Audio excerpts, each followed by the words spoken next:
I see her in the local bar, sometimes sitting alone, hunched over a bottle, sometimes with her arm around a stranger. It hurts seeing her like that, but there's nothing I can do. Believe me, I tried. Now all I can do is try and keep busy and not think. Busy is easy during the summer. This is a tourist town. We are surrounded by verdant forest, overlooked by awe-inspiring mountains.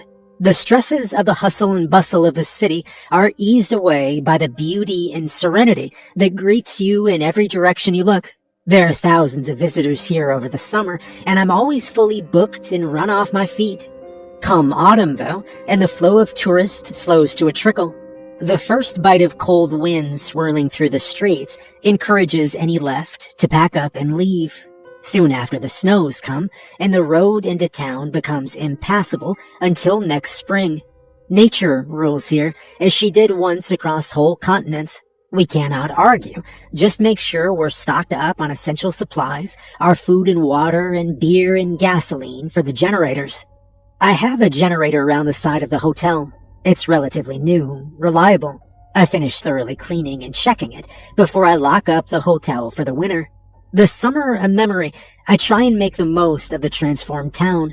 On an early December day, I stand in the street outside my hotel just as it's going dark, and I listen to the near silence. There are 20 of us who see out the winter, and everyone else is indoors. There's no traffic on the road. The only sound I can hear is my generator purring efficiently and the birds settling down to nest for the night. I try and savor the tranquility while it lasts. I breathe deep and take in the crisp, clean air. It's in the air that there is a first inkling. There's a smell. Slight at first, so slight you might think you were imagining it. But then it hits you. The smell of meat gone bad. Then there's a murmuring. Voices approaching. My fellow residents will be aware of this as well. The lights in their homes click off one by one, leaving each in darkness behind drawn curtains. Only the streetlights remain. The birds have fallen silent. My heart is beating faster now. It's cold outside, but colder deep within me. I'll never get used to the fear that comes with this moment, or the terror that will linger for the months to come. The first of them appear. There are holes in their clothes through which you can see the holes in their skin, the bones below.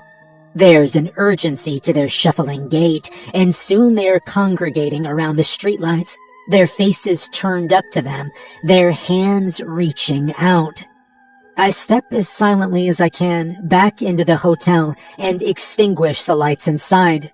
I walk along now dark corridors and swing open the doors to the largest room in the hotel, go inside, and flick a switch. I did not close the front door of the hotel behind me, and within minutes I can smell them, hear their murmuring. I make my way to the far end of the room, wait by the smaller door there, holding it open, ready to flee. They file in, begin to fill the room until there are 100 or more, all crammed in. They stand gazing upwards, hands raised, in a kind of reverie. Some sway, some jerk and twitch. The object of their attention, the thing that has drawn them here, the disco ball in the center of the ballroom ceiling. It spins, casting out glittering light, bathing the room in speckles of red, green, blue, and silver. They are transfixed. I make my exit, hurry up to the second floor, which I have once again converted for the winter months into a compound. I have supplies, chemical toilets, doors reinforced with steel and bolted firm. They come every winter, and they stay, as long as the generator keeps going and the disco ball keeps spinning. Why do we put up with it? Why do we stay? Speaking for myself, for my wife, for the hope that she will come back to me. And because in early March, a day will come when I can see the snow melting.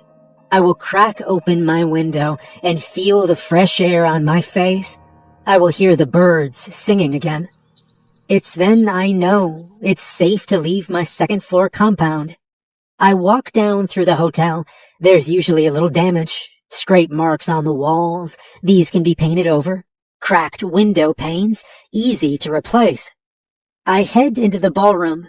Look through the open doors. The disco ball is still. The generator has run out of fuel, and the room is empty. They've left us until next winter. I go get my long broom and begin to sweep the ballroom floor. I sweep it all up and put it all in a hold-all.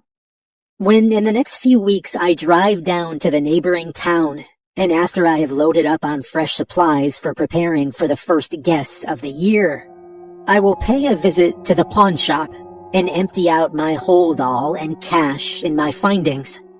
The dented coins, the rings, pendants, bracelets, gold teeth, the things they left